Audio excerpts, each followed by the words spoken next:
how to add Metapixel to Lovable AI. Open up Lovable AI, then click on all projects and locate the project which you want to use Metapixel on.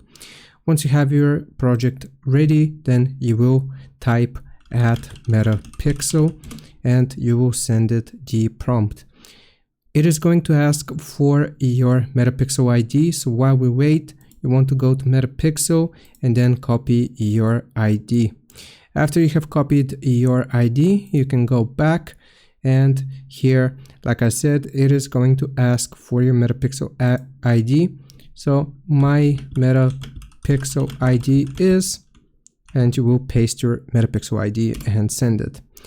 Okay, so now this is going to connect your Metapixel account into your Lovable app. It might take a little bit of time, but you should see the success message in a little bit. So we're just gonna wait here. Okay, so it's already installed. I already did that. So now you have successfully integrated Metapixel with Shopify, or sorry, with Lovable AI.